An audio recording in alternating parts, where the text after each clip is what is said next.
pertolongan kita dalam nama Tuhan yang menjadikan langit dan bumi.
Tuhan kita Yesus Kristus senantiasa beserta kita.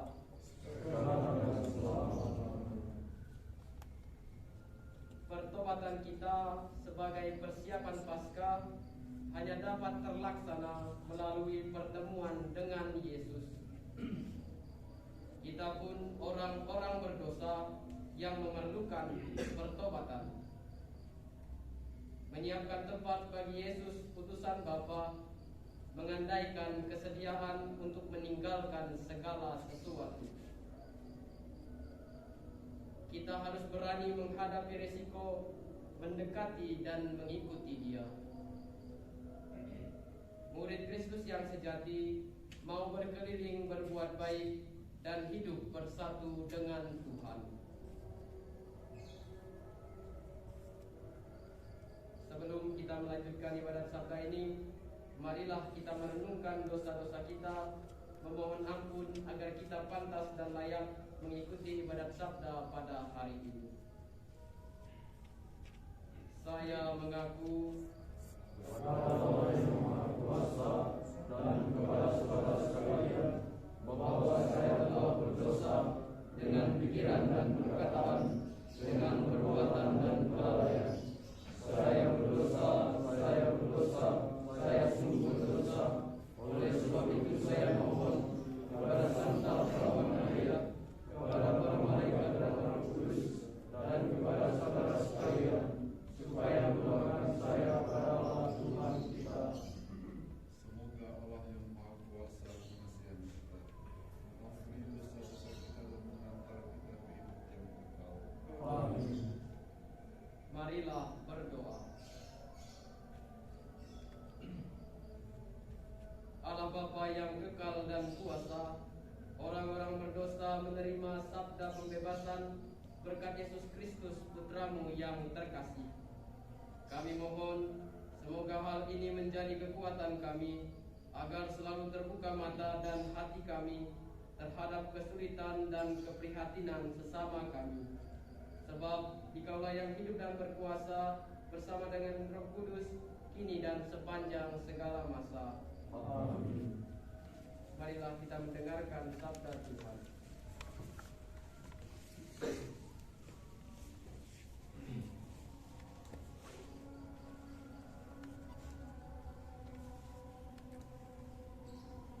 Pembacaan dari kitab Yesaya. Inilah firman Allah.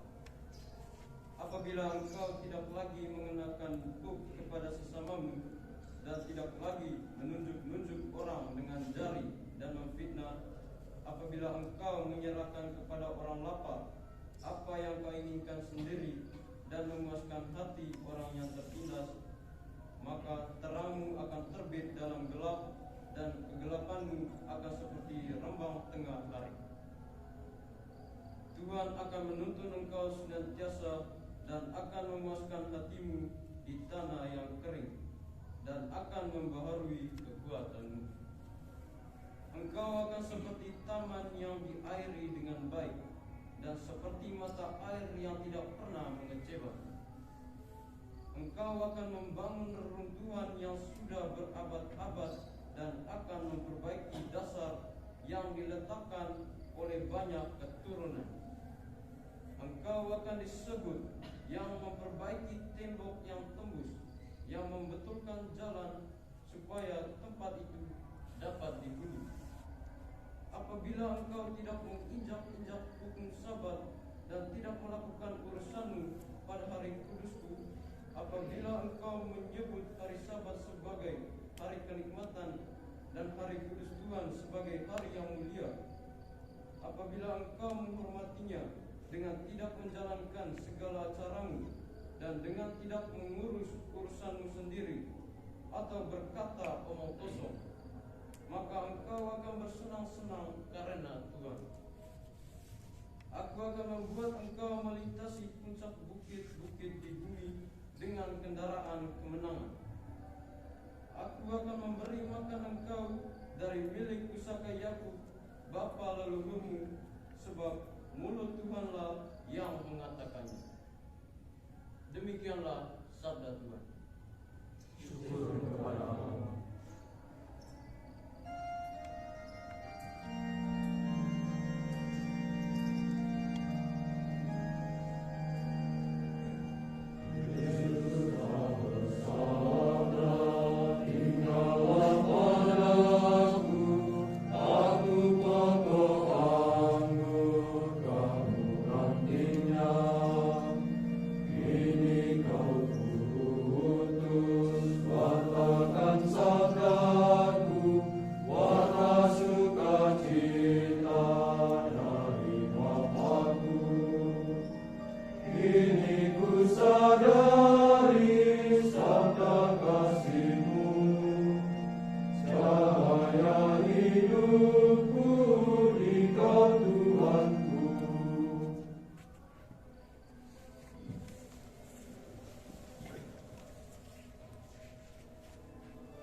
Sekali peristiwa, Yesus melihat seorang pemungut cukai yang bernama Lewi sedang duduk di rumah cukai. Yesus berkata kepadanya, "Ikutlah aku." Maka berdirilah Lewi dan meninggalkan segala sesuatu, lalu mengikuti dia. Lalu Lewi mengadakan suatu perjamuan besar untuk Yesus di rumahnya. Sejumlah besar pemungut cukai dan orang-orang lain ikut makan bersama-sama dengan dia. Orang-orang Farisi dan ahli-ahli Taurat bersungut-sungut kepada murid Yesus. "Mengapa kamu makan dan minum bersama-sama dengan pemungut cukai dan orang berdosa?" Lalu jawab Yesus kepada mereka, "Bukan orang sehat yang memerlukan tabib, tetapi orang sakit. Aku datang bukan untuk memanggil orang benar, tetapi orang berdosa, supaya ia bertobat." Demikianlah sabda Tuhan. Terpujilah Kristus.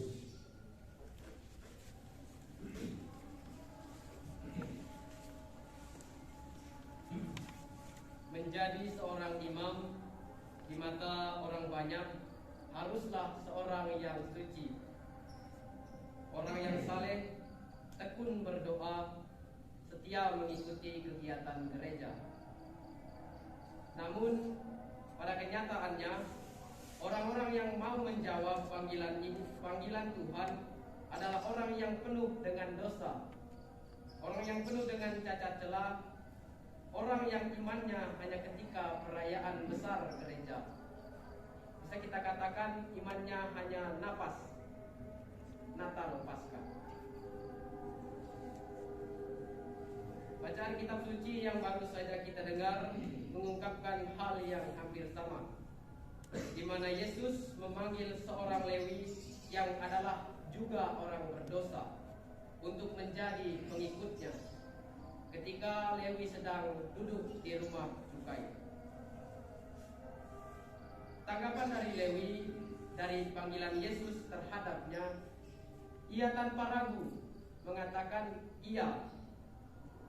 Dalam Injil yang baru saja kita dengar dikatakan bahwa Lewi langsung berdiri, meninggalkan segala sesuatu dan mengikuti Yesus. Panggilan ini sesungguhnya adalah panggilan pertobatan. Panggilan untuk beralih dari kehidupan yang lama dan memulai kehidupan yang baru. Namun tanggapan dari Lewi tidak hanya mengatakan iya terhadap panggilan Yesus. Lewi juga mengadakan suatu perjamuan besar di rumahnya. Dan ia juga mengundang orang-orang berdosa yang juga memungut cukai dan orang berdosa yang lain untuk hadir di rumahnya dan makan bersama Yesus dan para muridnya.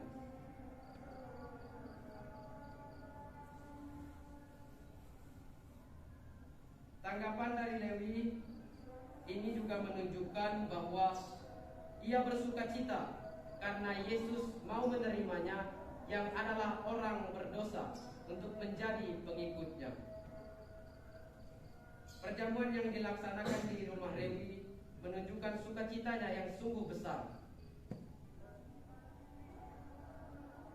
Kehadiran Yesus di rumah Lewi yang juga makan di rumahnya mengundang komentar dari orang-orang Farisi dan ahli Taurat. Mereka berkomentar kepada murid-murid Yesus dan mengungkapkan bahwa Lewi ini adalah orang berdosa, dan mereka menganggap bahwa selamanya demikian. Lewi seterusnya adalah orang berdosa. Lalu mereka mengatakan, mengapa gurumu mau makan bersama orang berdosa? Lalu Yesus menjawab mereka dengan tegas, bukan orang sehat yang memerlukan tabib, tetapi orang sakit. Aku datang bukan untuk memanggil orang benar, tetapi orang berdosa supaya ia bertobat. Sama saudara yang terkasih, kita semua yang hadir di sini juga adalah Lewi. Kita menerima panggilan Yesus terhadap kita masing-masing. Yesuslah yang memilih kita, bukan kita yang memilih Yesus. Ketika Yesus memanggil kita, tentu kita dalam situasi yang tidak kita sangka. Ada beberapa dari kita yang dipanggil ketika masih di seminari. Ada juga yang merasa terpanggil ketika sudah menyelesaikan pendidikan SMA, menganggur 1 tahun, tidak jelas hidupnya mau kemana, tetapi tiba-tiba merasa bahwa Tuhan memanggil. Lalu ada juga di antara kita yang sudah menyelesaikan kuliahnya, sudah sukses malahan, tetapi merasa Tuhan memanggil, lalu mengikuti Tuhan dan datang ke postulat ini.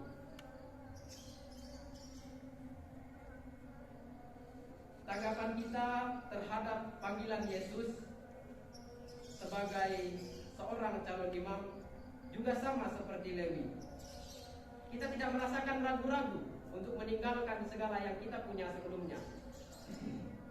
kita mau meninggalkan keluarga, kita juga mau meninggalkan pacar kita, mungkin yang sudah ada pacar, dan juga kita mau meninggalkan segala kenikmatan duniawi yang pernah kita nikmati sebelumnya demi untuk menjawab panggilan Tuhan dan sampai kita hadir di tempat ini untuk bersama-sama menggapai tujuan kita untuk menjadi seorang imam.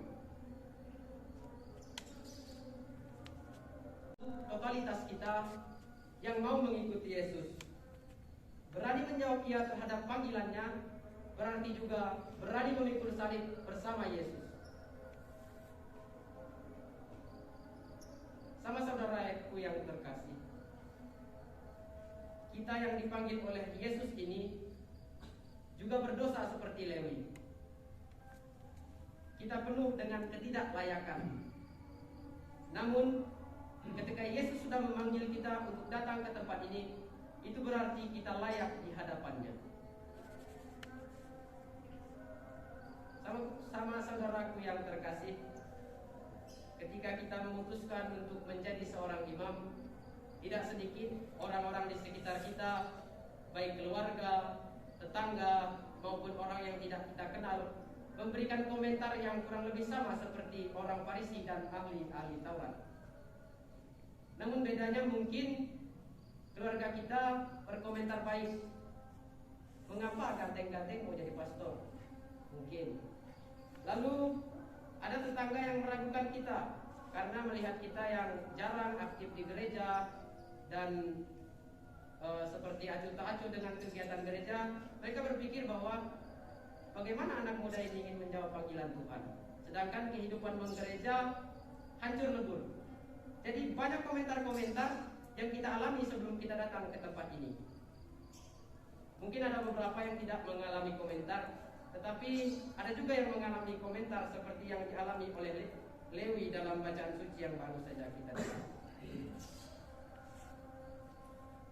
Saudara-saudaraku yang terkasih, hendaknya komentar-komentar yang diberikan kepada kita sebelum kita menjawab panggilan Tuhan jangan menjadikannya sebagai batu sandungan yang menghalangi kita untuk menjawab panggilan Tuhan. Hendaknya kita menjadikan komentar-komentar mereka yang meragukan kemampuan kita, yang meragukan kita akan menjadi seorang imam, sebagai suatu pendorong bagi kita untuk menjawab panggilan Tuhan. Jangan menjadikan komentar-komentar mereka sebagai sesuatu yang menghalangi kita untuk menjawab panggilan Tuhan. Jadikanlah itu sebagai motivasi bagi kita untuk menjawab panggilan Tuhan menjadi seorang imam. Berkat Tuhan melimpah atas kita semua. Amin.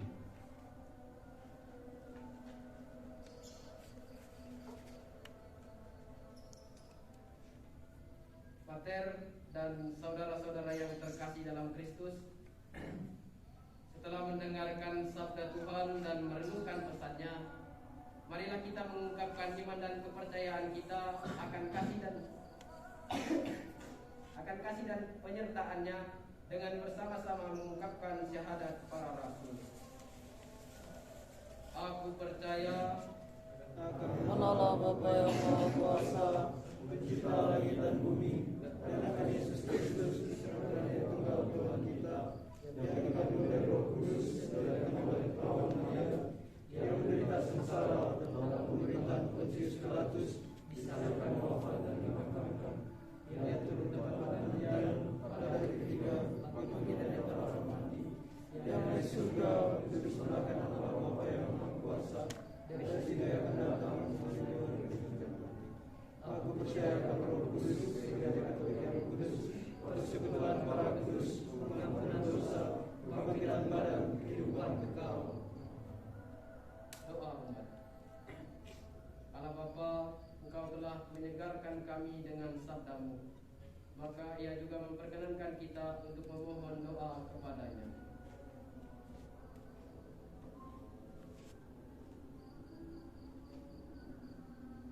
Bagi Sri Paus, para uskup dan para imam, ya Bapa, mampukan mereka mengembalakan umatnya dalam kasih dan teladan Kristus sendiri. Marilah kita mohon. ya Tuhan. Bagi para pemimpin bangsa, semoga Allah Bapa senantiasa beserta mereka dalam mengemban tanggung jawab dan tugas mereka demi kesejahteraan bangsanya dengan cinta kasih dan kebijaksanaan dengan contoh putra-Mu. Marilah kita mohon. Kabulkanlah doa kami ya Tuhan. Bagi negara yang mengalami peperangan dan korban perang, Allah Bapa sumber perdamaian, kami berserah sepenuhnya kepadamu. Bagi negara yang mengalami peperangan dan bagi korban perang, semoga melalui kasih dan rahmat-Mu perdamaian tercipta di antara negara yang berperang, dan semoga korban perang diberi kekuatan dan ketabahan dalam menghadapi cobaan hidup mereka. Marilah kita mohon. Kabulkanlah doa kami ya Tuhan. Bagi arwah yang masih ada dalam api penyucian, ya Bapa, ampunilah dosa arwah-arwah yang masih dalam api penyucian, agar mereka dapat masuk ke dalam kebahagiaan abadi bersama-Mu di surga. Marilah kita mohon. Kabulkanlah doa kami ya Tuhan. Marilah kita menyampaikan doa-doa kita dalam keheningan batin.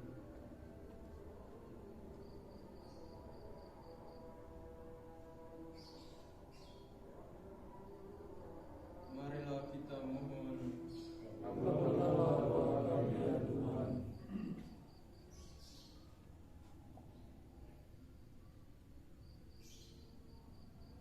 Demikianlah ya Tuhan, doa dan permohonan yang kami sampaikan kepadamu. Kami berharap Engkau mendengarkan dan berbelas kasih untuk mengabulkan doa dan permohonan kami. Demi Kristus Tuhan dan pengantara kami. Amin. Atas petunjuk penyelamat kita dan menurut ajaran ilahi, maka beranilah kita berdoa. Bapa kami yang ada di surga, dimuliakanlah nama-Mu, datanglah kerajaan-Mu, jadilah kehendak-Mu di atas bumi seperti di dalam surga. Berilah kami rezeki pada hari ini, dan ampunilah kesalahan kami, seperti kami pun mengampuni yang bersalah pada kami. Dan janganlah masukkan kami ke dalam pencobaan, tetapi bebaskanlah kami dari yang jahat. Marilah berdoa. Allah Bapa yang Maha Rahim, kami bersyukur atas kasih dan penyertaan-Mu dalam proses-proses hidup kami, terutama karena Engkau selalu setia menyertai kami dalam lika-liku perjalanan hidup kami. Semoga melalui teladan-Mu, kami pun selalu setia untuk menyerahkan hidup kami sepenuhnya kepada kehendak-Mu, sebab Dialah yang hidup dan berkuasa bersama Dikau dalam persekutuan dengan Roh Kudus Allah sepanjang masa. Amin. Tuhan Dan serta juga. semoga kita sekalian semua doa kita diberkati oleh Allah yang Maha Kuasa. Bapa dan Amin. Dengan ini ibadat sabda kita telah selesai. Syukur kepada Allah.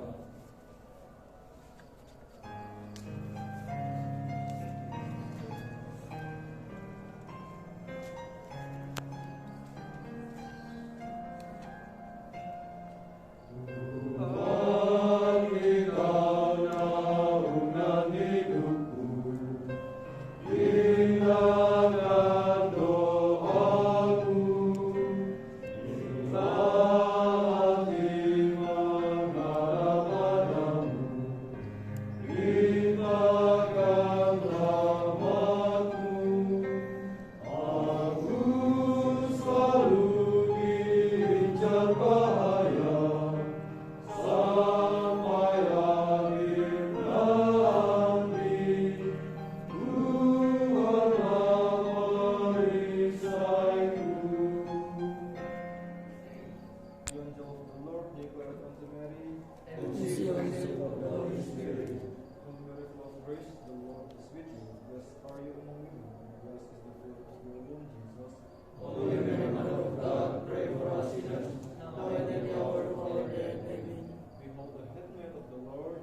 those men who were Jesus by nature, for his expiation and cross, we brought to the glory of his resurrection, through the sacrifice of the Lord. Amen.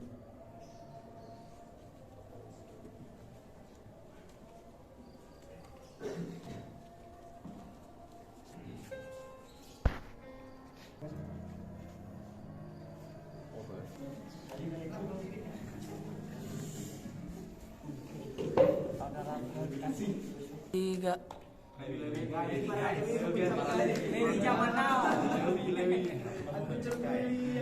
Nanti abis kita pesta, Lewi tadi apa pesta?